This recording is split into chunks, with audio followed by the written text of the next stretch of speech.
말씀을 함께 보겠습니다. 나훔 1장 1절에서 3절입니다. 나훔. 니느웨에 대한 경고 곧 엘고스 사람 나훔의 묵시의 글이라. 여호와는 질투하시며 보복하시는 하나님이시니라.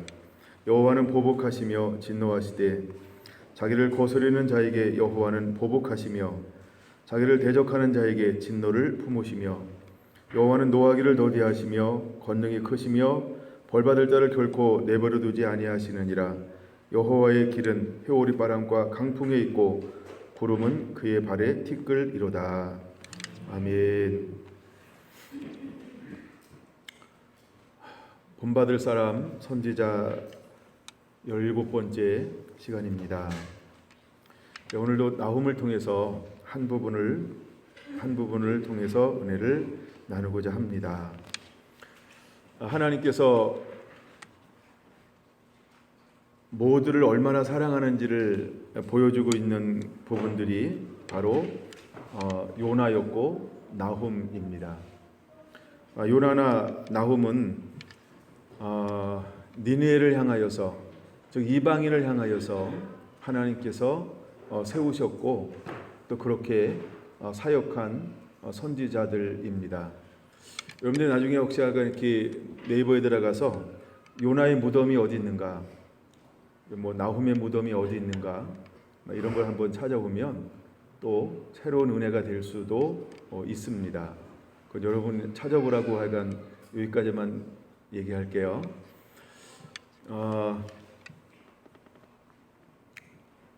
나훔을 통해서 하나님은 마지막에 또다시 우리에게 주께로 돌아오라고 하는 그 하나님의 외침, 하나님의 마음을 우리에게 얼마나 많이 보여주고 있는가, 이런 측면들 우리가 반드시 생각해 보아야 합니다. 많은 사람들이 믿음 안에 있다라고 하면서 믿음의 길을 온전히 걸어가기보다는 때로는 종교적인 이런 부분들을 가지고 우리가 어떤 형식적인 이런 부분들을 가지고 온 마음을 다하여 하나님을 사랑하지 못하면서도 이쯤이면 되겠지라고 하는 이런 부분에 우리도 빠질 수 있습니다. 나훔은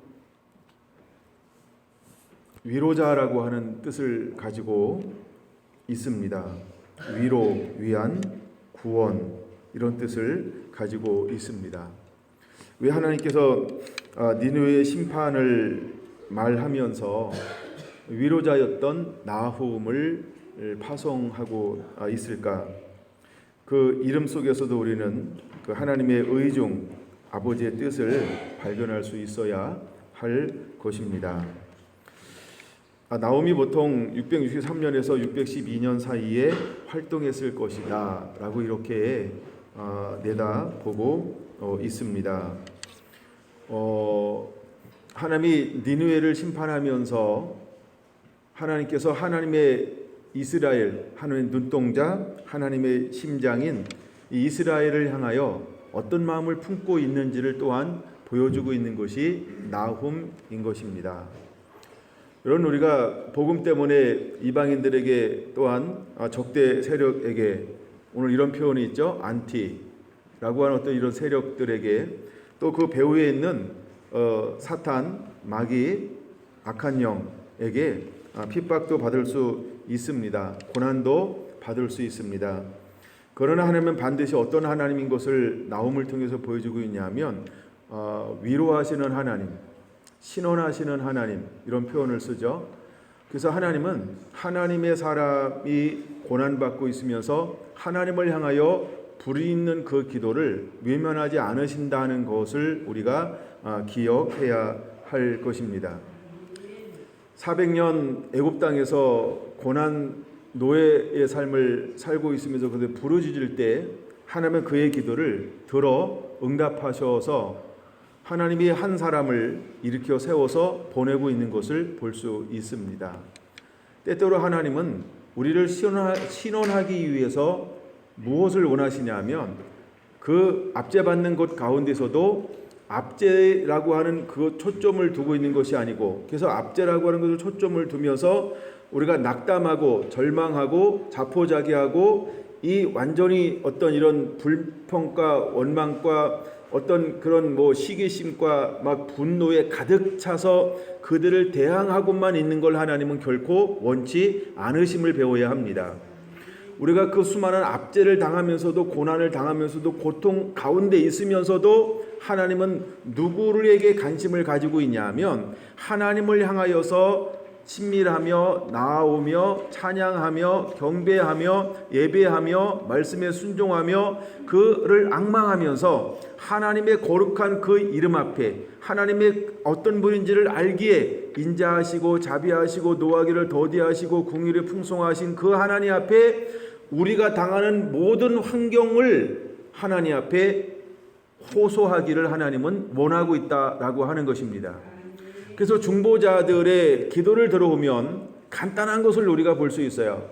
어떻게 그들이 기도하던가요? 하나님은 이러한 하나님이십니다. 우리가 지금 이러이러한 상황 가운데 있습니다. 이런 하나님, 우리를 신원하여 주옵소서, 우리를 긍휼히 여겨 주옵소서, 우리를 구원하소서, 하나님의 자비를 베풀어 주시옵소서. 대적의 손으로부터 주여 우리를 언제까지 내버려 두시겠나이까? 주여 우리를 구원하소서. 여러분, 그들 신원하는 자들의 마음속에 무엇이 없는지를 발견해야 합니다. 무엇이 있고 무엇이 없을까요? 그들에게는 육의 소욕을 쫓는 것이 없고 신의 성품에 참여한 성령의 열매와 같은 열매들의 마음으로 하나님 앞에 신원하고 있는 것을 볼 수 있습니다. 여러분, 우리가 환난 받을 때, 고난 받을 때 우리가 어떤 태도로 하나님 앞에 나가서 중지하는 자가 되어야 할까? 우리가 하나님 앞에 고난 받으면서도 하나님 앞에 어떤 마음을 가지고 나가 기도하는 자가 되어야 할까를 배워야 할 것입니다. 이처럼 우리가 원망하는 거 아닙니다. 불평하는 거 아닙니다. 짜증내는 것도 아닙니다. 왜 나만 받는 고난이라고 하나님 앞에 한탄하는 것도 아닙니다. 여러분, 수많은 중보자들은 하나님이 어떠한 분인지, 그래서 하나님 이 고통에서 그 환난에서 하나님 이 여러 가지 그 우겨쌈을 당한 이 환경에서 주여 우리를 구원하소서, 구원하소서, 구원하소서 하나님 앞에 호소하고 있는 것을 볼 수 있습니다. 이것을 묵상하다가 이런 마음이 들었어요. 예수님은 십자가를 지면서 모든 고통을 당하면서 그는 어떻게 기도했을까? 그는 이렇게 기도했다라고 하는 것이죠. 주님, 저들의 죄를 용서하여 주옵소서. 저들이 지금 무엇을 하는지 저들은 알지 못합니다 라고 말입니다. 이것이 예수님의 마음이었다라고 하는 것이죠. 우리가 신원하는 하나님의 사람으로 섰을 때 우리는 어떻게 기도해야 할까? 우리가 어떤 마음을 품어야 할까? 여러분, 예수님이 그렇게 기도했다라고 한다면, 또한 수많은 선지자들이 그렇게 기도했다라고 한다면, 아니 수많은 중보자들이 그렇게 기도했다라고 한다면 우리가 무엇을 배워야 할까? 여러분, 우리도 원망하고 불평하는 것이 아니고 어떤 우리가 당하는 압제에 초점을 두는 것이 아니고 하나님이 어떤 분인지에 대한 초점을 두면서 주여 우리가 이런 상황에 있습니다. 그냥 이것이 원망을 그냥 팩트를 하나하나 나열하면서 이런 상황에 있습니다. 그러나 하나님은 이런 하나님이십니다. 우리를 이런 환경 속에서 주여 우리를 구원하소서, 회복하소서, 도우소서. 여러분, 우리가 이렇게 호소할 수 있는 것을 배워야 할 줄로 믿습니다. 제가 2절을 다시 한번 보는 이유가 있는데요. 2절에 이렇게 이야기하고 있다는 거죠. 여호와는 질투하시며 보복하시는 하나님이시니라 라고 말입니다. 제가 오늘 좀 질투하시는 하나님, 질투가 났어요. 그래서 질투하시는 하나님을 좀 더 나누면서 오전의 말씀을 계속 이어갈까 합니다. 보다 여러분들이 손 하나 껴놔도 좋고요. 과연 질투하시는 하나님은 어디에서부터 소개가 되어지고 있을까? 혹시 여러분 기억하시는지 모르겠어요. 출애굽기 20장을 보려고 합니다. 출애굽기 20장은 무엇이 기록되어져 있나요? 시내산에 올라가서 하나님이 이스라엘 백성들에게 10계명을 이렇게 선포하시는 장면이 20장에 기록되어져 있습니다. 하나님은 질투하시는 하나님인데 하나님이 언제 질투할까요? 왜 질투할까요? 무엇 때문에 질투할까요? 뭔가 질투할 수 있는 원인이 있겠죠. 근데 첫 번째 계명이 무엇이죠? 나 위에 다른 신을 내게 있게 말지니라. 내게 두지 말라는 거예요. 그래서 두 번째 계명을 말씀하십니다. 너를 위하여 새긴 우상을 만들지 말고, 또 위로 하늘에 있는 것이나 아래로 땅에 있는 것이나 땅 아래 물속에 있는 것에 어떤 형상도 만들지 말며, 5절은 같이 읽을까요? 그것들에게 절하지 말며 그것들을 섬기지 말라. 나 내 하나님 여호와는 질투하는 하나님인즉 나를 미워하는 자의 죄를 갚되 아버지로부터 아들에게로 3, 4대까지 이르게 하거니와, 나를 사랑하고 내 계명을 지키는 자에게는 1000대까지 은혜를 베푸느니라. 할렐루야.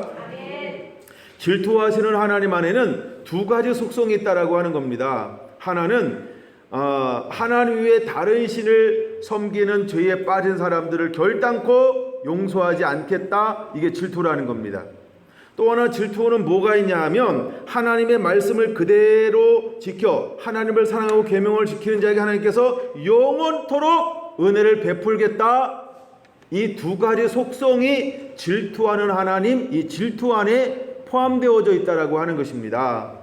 우리가 질투 그러면 부정적인 측면도 있지만, 또 하나 질투 이런 것은 긍정적인 측면도 있다는 것이지요. 그래서 이것을 헬라어로 말할 때 질투 그럴 때는 칸나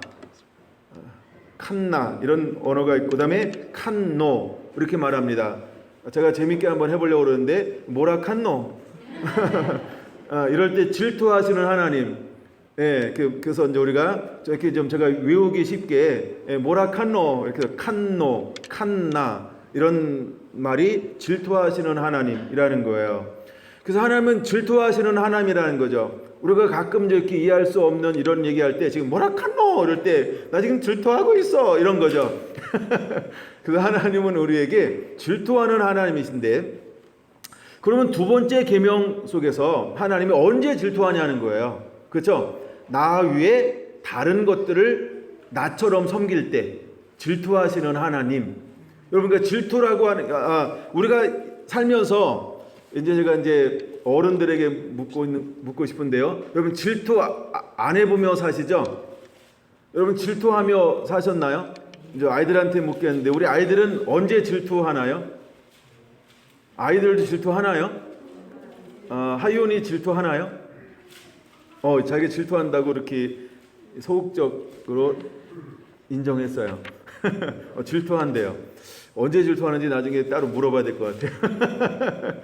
그렇죠? 아이들도 질투가 있을 것 같고 어른들 질투가 있어요. 근데 하나님도 뭘 가지고 있냐면요, 질투하시는 하나님이라는 거죠. 근데 언제 질투하냐면요, 하나님 위에 다른 것을 끔찍하게 사랑할 때, 끔찍하게 섬길 때, 끔찍하게 위할 때 하나님은 이렇게 질투하신다라고 하는 것입니다. 하나님은 질투하는 하나님이라고 하는 걸 우리가 기억해야 합니다. 그러면 왜 하나님은 니느웨를 향하여서 뭐라고 말씀? 나는 질투하는 하나님인즉, 그렇죠? 나는 질투하는 하나님이라는 거예요. 니느웨를 향하여 하나님, 나는 질투하는 하나님인즉 내가 너를 보복할 것이다 라고 말하고 있는 거예요. 왜 하나님이 질투해서 그를 보복한다라고 말씀하고 있을까요? 니느웨는 무엇의 발원지, 근원지라고 그랬어요? 우상의 근원지라고 그랬어요. 니느웨라고 하는 그 도시는 창세기 10장부터 기록되어져 있어요. 그래서 근데 하나님께서 니느웨를 보복하신대요. 그리고 질투하신대요. 왜? 나 위에 다른 신을 섬겼기 때문이라는 것입니다.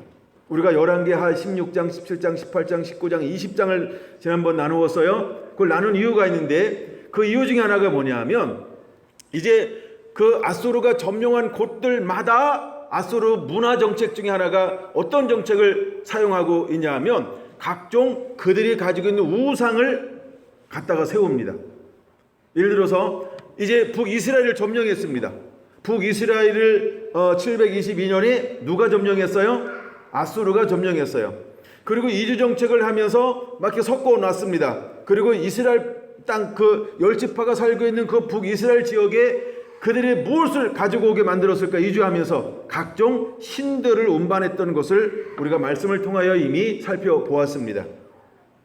하나님의 거룩한 땅, 하나님만 섬겨야 될 그 땅, 물론 여로보암이 금송아지 우상을 만들어서 섬기고 있었지만, 그러나 아수르가 또 무엇을 더 많이 가져왔어요? 또 다른 우상들을 갖다가 그 땅 가운데 겁 없이 막 세우기 시작했다는 것입니다.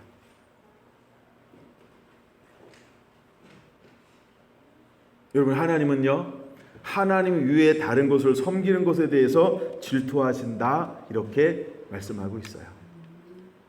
하나님이 여러분에게 질투할까요? 우리가 두 가지가 일어나야 됩니다. 하나는 죄악 때문에 질투가 나오고요, 하나는요, 사랑함 때문에 질투하는 경우도 있어요. 우리가 질투라는 표현을 쓰죠. 너무너무 사랑해서 질투하심. 그래서 우리가 6절에 그렇게 말하는 거예요. 6절, 나를 사랑하며 내 계명을 지키는 자에게는 천대까지 은혜를 베푸는 이유가 뭐냐면 나는 질투하는 하나님이기 때문이다라는 거예요. 그리고 질투 안에는 부정적인 측면과 긍정적인 측면이 있다는 것입니다. 그래서 부정적인 측면에서는 하나님이 이 질투하며 분노하는데 그들의 죄를 3, 4대까지 갚겠다라고 하는 겁니다. 3, 4대라고 하는 의미가 있다 그랬어요. 어떤 의미라고 그랬어요? 한 가문이, 한 가족이 완전히 이 땅 가운데서 멸절할 때까지 하나님께서 진노의 잔을 거두지 않겠다라고 하는 의미가 있습니다. 완전히 하나님께서 멸절시켜버린 거예요. 그 가문이나 그 가정이나 그 사람이나 그 씨앗을 3, 4대까지 완전히 진멸해버리겠다는 겁니다. 그 다음에 하나님의 그 하나님 또한 질투는, 사랑 같은 그 질투는요, 하나님께서 하나님을 온전히 사랑하고 하나님의 계명을 순종하는 자에게는 천대까지 하나님께서 그를 향하여서 사랑을 베푸는 것을 멈추지 않겠다라고 말씀하고 있다는 겁니다. 이것도 영원이라고 하는 의미가 있다는 것입니다. 여러분, 하나님이 어떤 분인지를 우리가 알아야 합니다. 그래서 하나님은 니느웨를 향하여서도 나홈을 파송하면서 회개하고 또다시 돌아올 수 있는 여지를 주고 있는 것을 볼 수 있습니다. 하나님이 어떤 하나님인지를 우리가 깨달아야 합니다. 이와 같은 말씀이 출애굽기 33장으로 한번 넘어가 보겠습니다. 출애굽기 34장 하나님이 어떻게 질투하시는가? 물론 질투한다라고 하는 이 말씀은 14절에 기록되어져 있습니다. 그러나 우리가 문맥으로 보면 더 은혜가 되기 때문에 10절부터 7절까지 보겠습니다. 여호와께서 이르시되 보라, 내가 언약을 세우니 곧 내가 아직 온 땅 아무 국민에게도 행하지 아니한 이적을 너희 전체 백성 앞에 행할 것이라. 내가 머무는 나라 백성이 다 여호와의 행하심을 보리니 내가 너를 위하여 행할 일이 두려운 것임이니라. 너는 내가 오늘 내게 명하는 것을 삼가 지키라. 보라, 내가 내 앞에서 아모리 사람과 가나안 사람과 헷 사람과 브리스 사람과 휘 사람과 여부스 사람을 쫓아내리니 너는 스스로 삼가 내가 들어가는 땅의 주민과 언약을 세우지 말라. 그것이 너희에게 올무가 될까 하노라. 너희는 도리어 그들의 제단들을 헐고 그들의 주상들을 깨뜨리고 그들의 아세라 상을 찍을지니라. 14절 같이 읽습니다. 너는 여호와는 질투라. 이름하는 질투의 하나님이니라. 너는 삼가 그 땅의 주민과 언약을 세우지 말지니 이는 그들이 모든 신을 음란하게 섬기며 그들의 신들에게 제물을 드리고 너를 청하면 내가 그 제물을 먹을까 함이며 또 내가 그들의 딸들을 내 아들의 아내로 삼음으로 그들의 딸들이 그들의 신들을 음란하게 섬기며 내 아들들에게 그들의 신들을 음란하게 섬기게 할까 함이니라. 너는 신상들을 부어 만들지 말지니라. 그러면서 하나님께서 하나님을 어떻게 자기 자신을 소개하고 있습니까? 나는 질투하는 하나님이라고 소개하고 있습니다. 여호와는 질투라. 이름하는 질투의 하나님이니라 라고 말입니다. 그럼 왜 하나님이 자기 자신을 이렇게 질투하는 하나님으로 또다시 소개하고 있을까요? 근데 질투하는 하나님이라고 소개할 때 그 앞뒤 배경이 어떤 것을 향할 때 하나님은 질투하는 하나님이라고 자기 자신을 이렇게 소개하고 있을까요? 그렇죠. 하나님 외에 다른 것들을 섬길 때 하나님은 질투하는 하나님이라고 본인을 소개하고 있는 것을 볼 수 있습니다. 자, 그래서 13절이죠. 너는 도리어 그들의 제단들을 헐라는 겁니다. 그럼 그들은 일곱 족속이죠. 그 일곱 족속은 무엇을 섬겼습니까? 각종 우상들을 섬겼습니다. 그래서 그 우상들의 제단을 헐어버리라는 거예요. 그들의 주상들을 깨트려 버리라는 거예요. 그들의 아세라상을 찍어 버리라는 거예요. 다른 신들에게 절하지 말라는 거예요. 그러면서 하나님이 자기 자신을 소개하고 있죠. 어떤 하나님? 질투하는 하나님. 그럼 여러분 보세요. 우리의 사랑하는 아내가, 우리의 존경하는 남편이 나 외에 다른 놈이나 다른 여자를 그렇게 하고 있다라고 생각할 때 여러분에게 일어나는 게 뭐죠? 질투한다라고 그러죠. 예, 그런 것처럼 하나님은요, 우리와 마음을 나누어 갖기를 원치 않으세요. 나누어 갖기를 원치 않으세요. 하나님은 질투하는 함이라고 하는 것을 우리가 기억해야 합니다. 그럼 우리는 무엇에 대해서 질투해야 할까요? 그렇죠. 우리 성도들이 하나님 위에 다른 것들을 더 사랑하는 것을 보면 여러분 우리도 질투하며 분노할 줄 알아야 한다는 겁니다. 그 죄 앞에 분노할 줄 알아야 한다는 것이죠.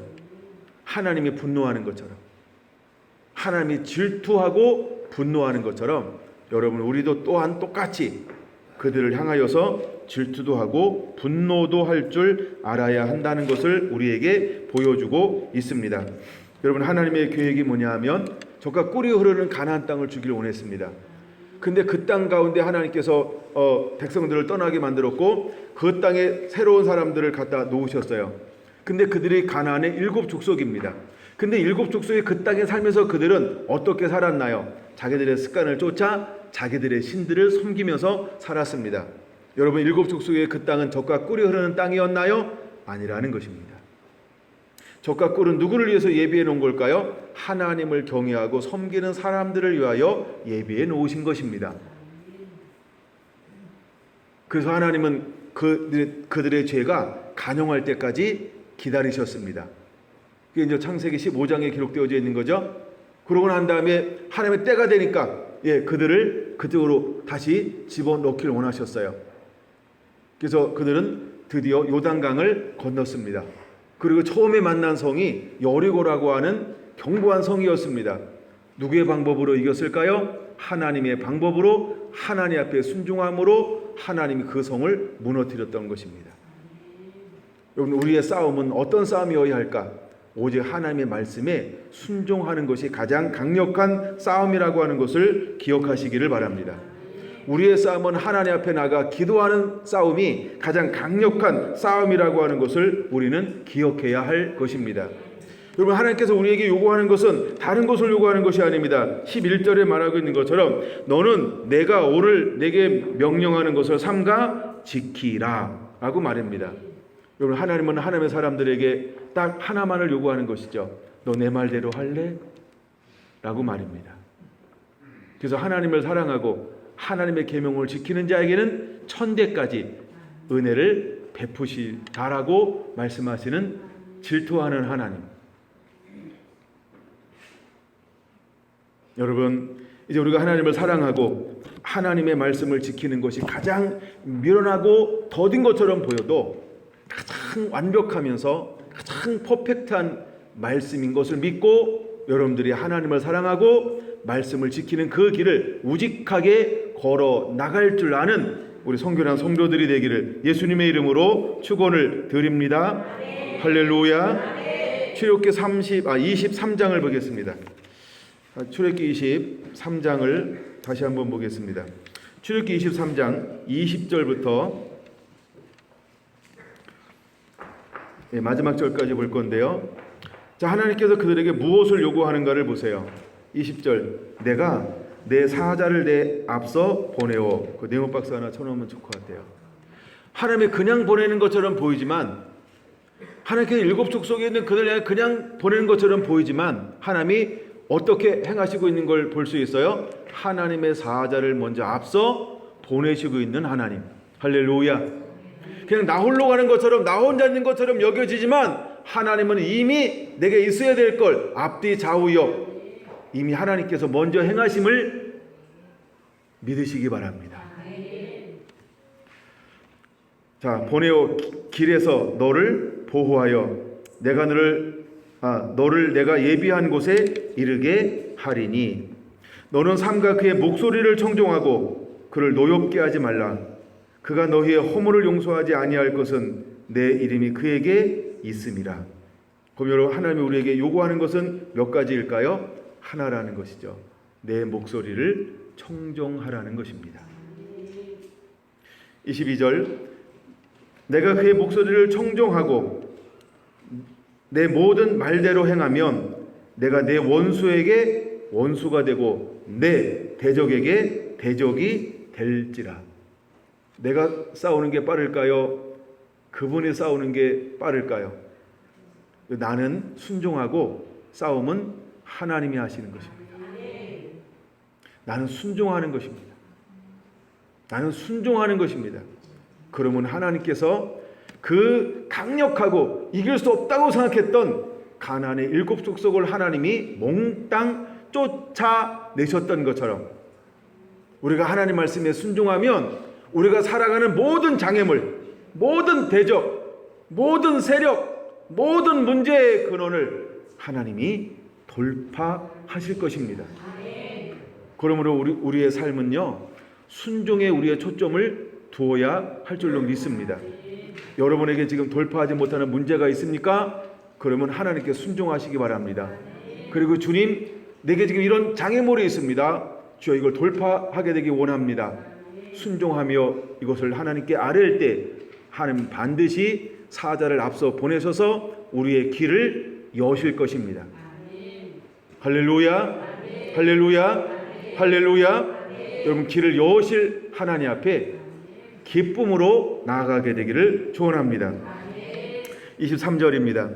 내 사자가 내 앞서가서 너를 아모리 사람과 헷 사람과 보리스 사람과 가나안 사람과 휘 사람과 여부수 사람에게로 인도하고 나는 그들을 끊으리니 너는 그들의 신을 경배하지 말며 섬기지 말며 그들의 행위를 본받지 말고 그것들을 다 깨트리며 그들의 주상들을 부수고 내 하나님 여호와를 섬기라.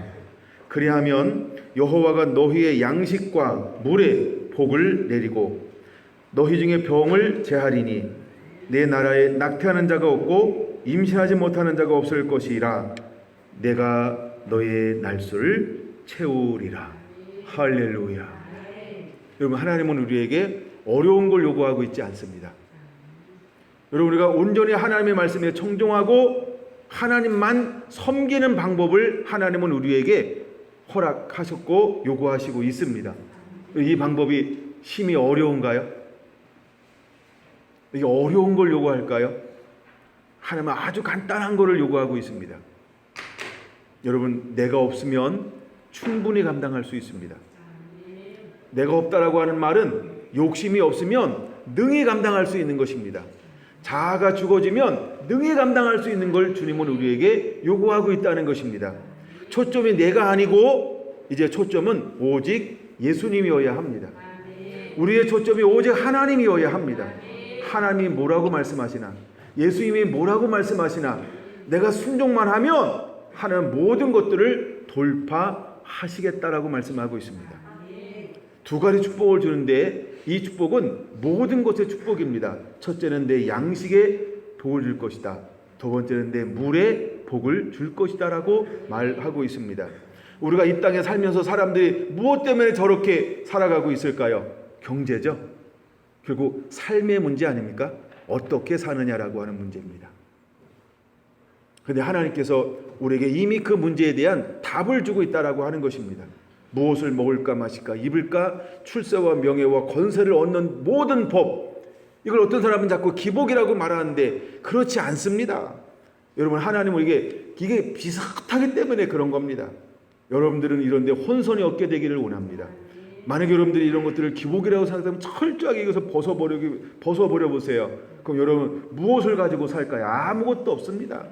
그럼 거지같이 남루한 옷을 입었다. 그럼 그것은 기복이 아닐까요? 상대적으로 굉장히 부유한 걸 입고일 수도 있다는 것입니다. 하여간 그런 부분에서 여러분들이 혹시 여러분들을 너무 극보수처럼 아주 극율법주의처럼 치우칠 필요 하나도 없어요. 머리로 하는 사람들은 계속해서 이런 부분들을 무엇이라고 이야기할 수 있어요. 저는 그런 부분을 만날 때마다 하나님은 우리에게 풍성하기를 원하는데 왜 사람들은 지레 짐작하여 그렇게 자기 자신을 올가매는지. 여러분, 하나님은 한 번도 우리가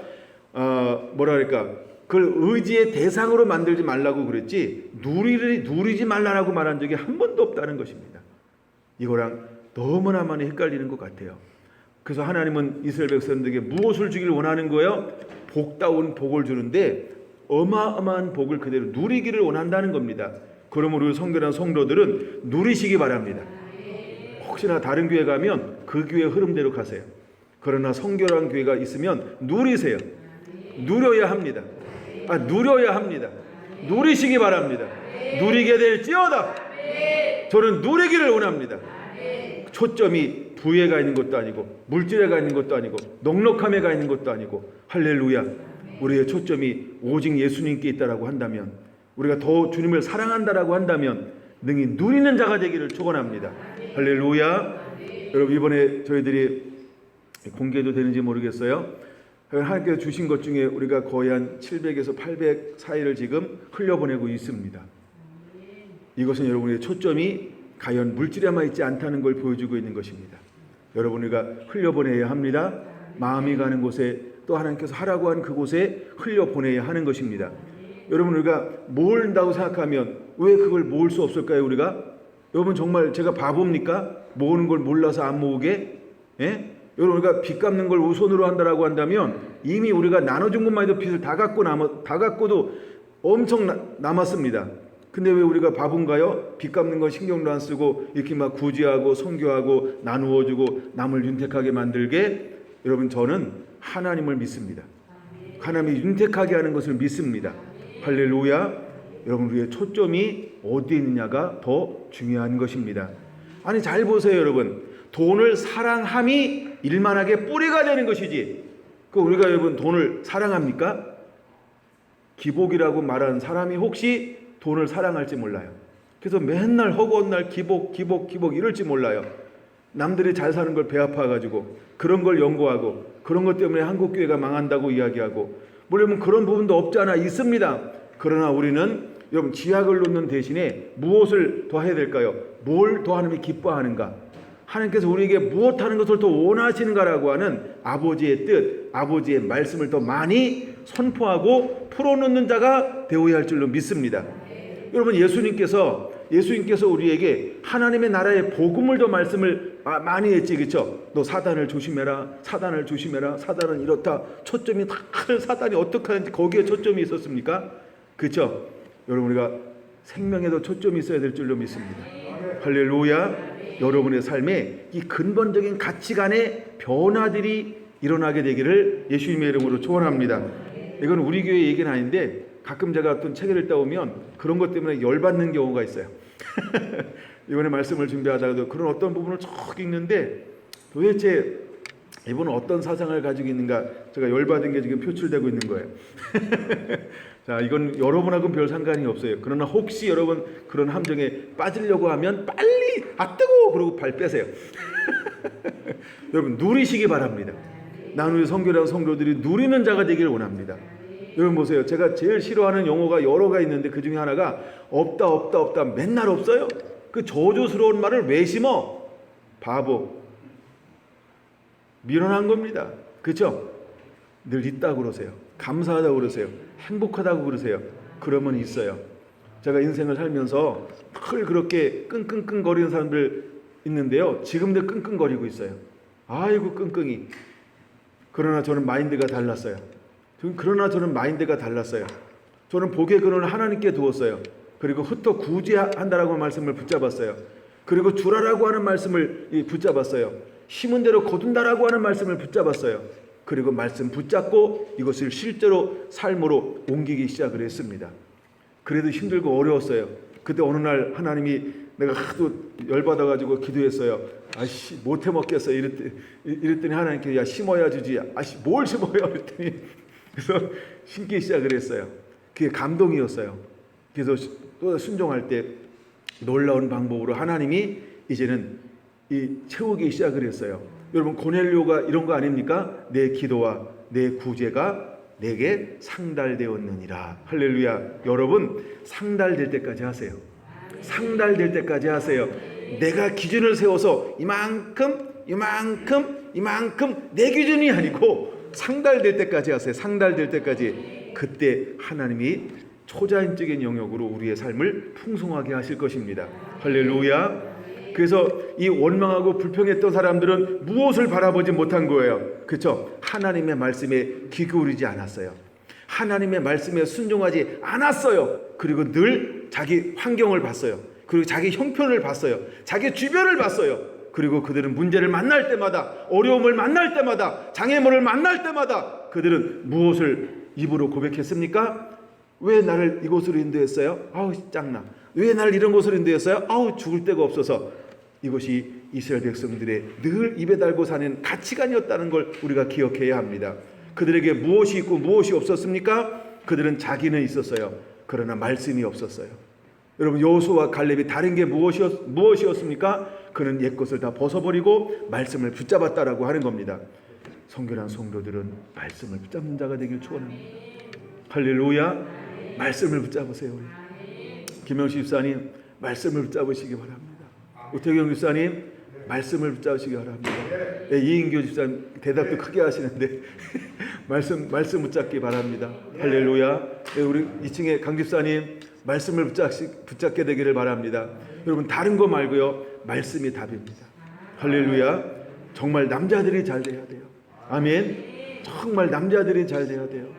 여러분 제가 우리 장로님을 존경하고 좋아하는 이유가 무엇이냐 하면 저보다도 더 말씀을 붙잡고 좁은 길을 걸어가는 그 모습이 제가 가끔 장로님 만나면 무서워요. 나보다도 잘생겨서 나보다도 잘해서. 난 여러분들이 그런 하나님의 사람들이 되기를 원합니다. 정말 남자들이 복을 받아야 합니다. 남자들이 하나님 앞에 견고하게 서야 할 줄로 믿습니다. 남자들이 희망이어야 할 줄로 믿습니다. 할렐루야. 남자들 화이팅! 남자들 화이팅! 화이팅! 감사합니다. 정말 남자들이 잘 서야 됩니다. 가정에서 든든하게 건강하게. 아멘. 아멘. 이름 안 불러준 남자들도 할렐루야. 여러분 정말 남자들이 그렇게 하나님 25절 살아야 됩니다. 하나님 여호와를 섬기라. 이것이 정말 우리 남자들에게 주어지는 강력한 도전이요 말씀이 되기를 원합니다. 우리 남자들이 하나님을 잘 섬길 때 하나님은요 여호와가 너희의 양식과 물에 복을 내리고 너희 중에 병을 제하리니 할렐루야. 낙태하는 자가 없고 임신하지 못하는 자가 없다. 이 말이 무슨 말인가요? 너의 자녀 손손을 축복해 주겠다라고 하는 말입니다. 여기는 특별히 자녀들을 향한 말씀이 없지만 이 말이 무슨 말이에요? 너의 후손들을, 너의 가문을 내가 축복해 주겠다라고 하는 것입니다. 언제까지? 하나님의 사랑하고 계명을 지킨 자에게는 천대까지 은혜를 베푼다라고 하는 말씀이, 아니 임신하지 못하고 임신하고 낙태가 안 돼야 자녀 손손이 이어지는 것처럼 이거는 후손을 말하는 거예요. 그래서 하나님께서 그 후손을 축복해 주겠다. 여러분의 가정과 가문을 축복해 주겠다는 겁니다. 그리고 크게 세 번째는 뭐예요? 너희 날수를 하나님께서 어떻게 하신다? 이건 너무너무 엄청난 축복 아닙니까? 날수를 채운다. 어떤 사람은 40이 날수고요. 어떤 사람은 50이 날수고요. 어떤 사람은 100이 날수예요. 어떤 사람은 120이 날수예요. 놀라운 것은 하나님께 날수를 채우시겠다는 것입니다. 할렐루야. 할렐루야. 여러분 병들지 않고 날수를 채워서 하나님이 조용하게 하나님을 만나는 그런 놀라운 은혜가 우리 성결한 가족들 가운데 그대로 임하게 될지어다. 아멘. 아멘. 이런 놀라운 축복이 임할 것입니다. 그 다음에 여러 군데 더 봐야 되는데 여기서 또 길게 하고 있는 것 같아요. 그래도 좀 더 봐야 돼요. 자, 그 다음에요. 27절이요. 내가 내 위엄을 내 앞서 보내워. 체크해 놓으세요. 내 위엄을 내 앞서 보내워. 지금 하나님께서 앞서 보내는 것이 크게 세 가지가 있는데, 첫째는 사자를 앞서 보내시죠. 두 번째는 위험을 앞서 보내실 겁니다. 27절, 내가 이를 곳에 모든 백성을 물리치고 내 모든 원수들이 내게 등을 돌려 도망하게 할 것이며. 할렐루야. 여러분이 어떤 곳에 딱 가잖아요. 그 하나님이 여러분을 위험 있게 만들어요. 권위 있게 만들어요. 권세 있게 만들어요. 이게 위험이라고 하는 단어예요. 그래서 우리가 나가면 나는 그냥 아무것도 아닌 것처럼 보이는데 대적들이 알아서 절절절절절절 꽁무니를 빼는 거예요. 이런 역사가 일어나게 될 것입니다. 이런 역사가 일어나게 될 것입니다. 뭐 할 때? 질투하시는 하나님, 우리가 하나님을 사랑하고 하나님의 계명을 지키고 있으면 하나님이 우리 위험을 앞서 보내실 거라는 거예요. 아멘. 그 다음에요, 또 하나, 세 번째, 뭘 앞서 보낼까요? 왕벌을 앞서 보낼 거라고 말씀하고 있습니다. 28절, 그 벌이 히위 족속, 가나안 족속, 헷 족속을 내 앞에서 쫓아내리라. 할렐루야. 왜 이 세 족속을만 할까요? 이 세 족속이 가장 강력하고 가장 인구가 많아요. 그 일곱 족속의 대표를 이 세 족속을 드는 것입니다. 다 쫓아낸다는 거예요. 뭘 앞서 보내서요? 왕벌을요. 그럼 내가 싸워요? 하나님이 싸워요? 그렇죠. 나는 뭐만 하고 있으면 돼요? 하나님을 사랑하고 계명을 지키고 있으면 하나님이 앞서 행하셔서 우리의 모든 대적과 모든 원수와 모든 근심의 근원지와 모든 문제의 근원지를 하나님이 해결해 줄 거라고 하는 놀라운 말씀이라고 하는 걸 믿으시기 바랍니다. 여러분, 우리 안에 이런 일들이 있어야 합니다. 근데 우리가 깨달아야 할 것이 있습니다. 그것이 무엇이냐 하면 29절에서 30절 보세요.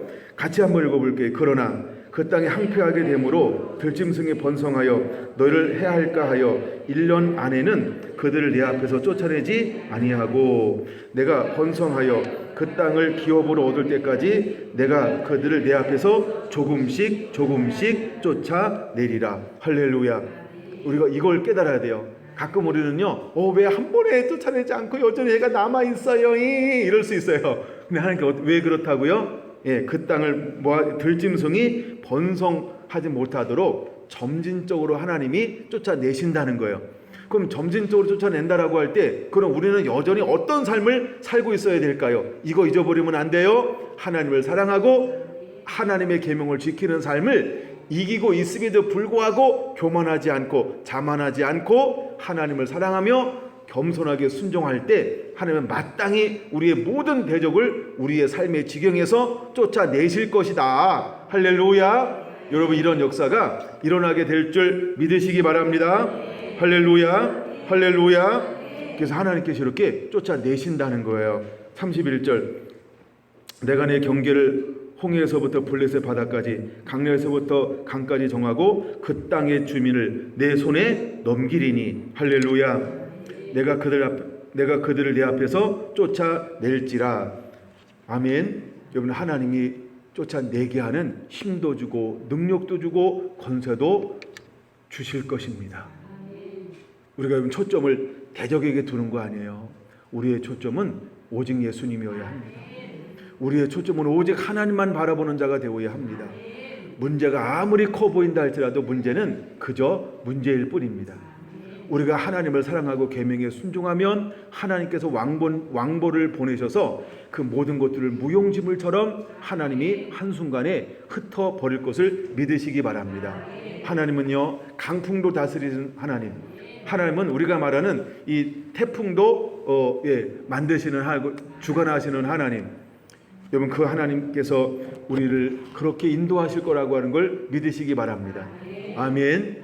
아멘. 그래서 하나님께서 니느웨가 어떻게 이스라엘을 더럽히고 공략하고 힘들게 하고 어렵게 하고 막 모든 걸 다 막 뺏어가는 것처럼 보여도 하나님은 신원하시는 하나님, 우리가 모든 것을 잃어버리는 것처럼 보여도 때가 되면 하나님께서 반드시 신원하시는 하나님을 믿으시기 바랍니다.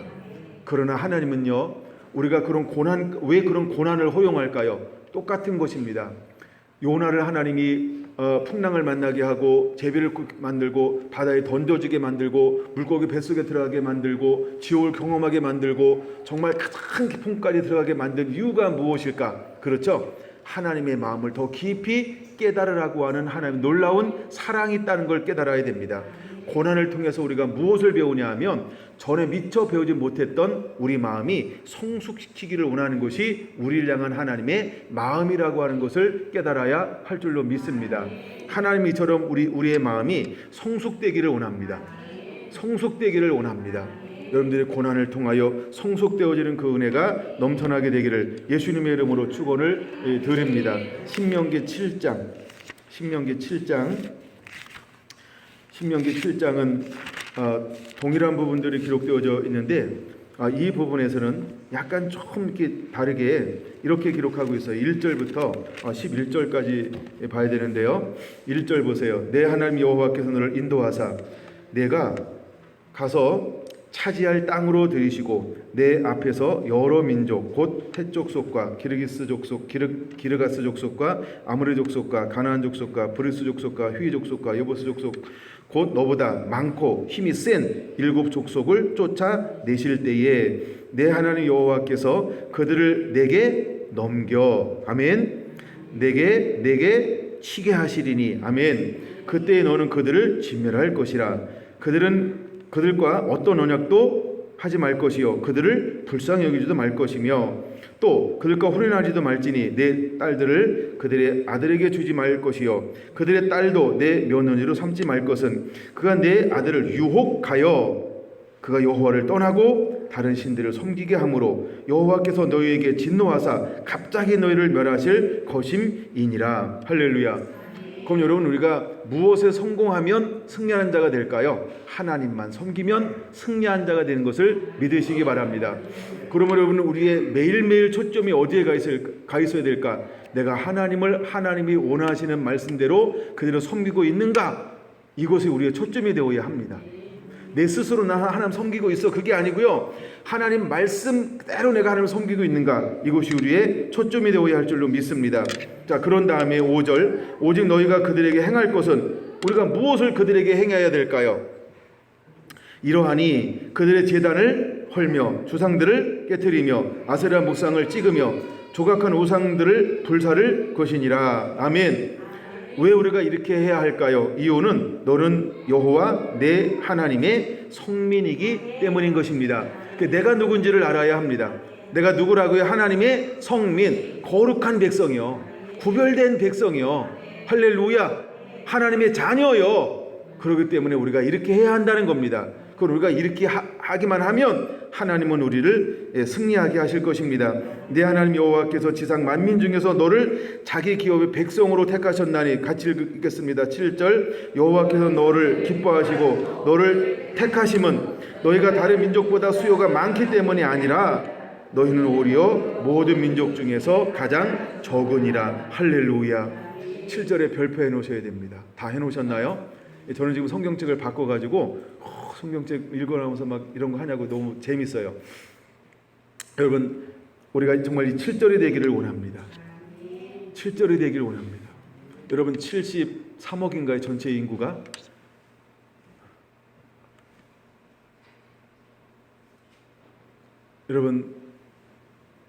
여러분들 하나님께서 이렇게 택하셔서 하나님이 기뻐하시고 여러분들께 하나님 섬겨내기를 원하고 있습니다. 그 다음에 8절 여호와께 다만 너희를 사랑함으로 말미암아 또는 너희의 조상들에게 하신 맹세를 지키려 하심으로 말미암아 자기의 권능의 손으로 너희를 인도하여 내시되 너희를 그 종되었던 집에서 애굽 왕 바로의 손에서 속량하셨나니 9절도 별표하기 원합니다. 그런즉 너는 알라 오직 내 하나님 여호와는 하나님이시여 신실한 하나님이시니라. 그를 사랑하고 그의 계명을 지키는 자에게는 천대까지 그의 언약을 이행하시며 인애를 베푸시되. 할렐루야. 여러분 이 9절의 말씀을 꼭 기억하시기를 바랍니다. 이제 하나님 질투하신 하나님은 우리에게 무엇을 요구할까요? 다른 것 아닙니다. 하나님을 사랑하고 그의 계명을 지키는 것, 이거 하나를 요구한다는 것입니다. 이것이 우리의 삶이 되기 원합니다. 이것이 우리의 삶이 되길 원합니다. 여러분, 하나님은 두 가지죠. 이제 나홈을 보내면서 이 아수르 니느웨에게 하나님, 이런 하나님이라고 하는 걸 다시 한번 선포하면서 너희들 회개하고 돌아오라, 이걸 말하는 동시에 이스라엘에게 하나님께서 무엇을 말씀하고 있는 걸까요? 너는 하나님을 사랑하고, 그렇죠, 계명을 지킨 자가 되라.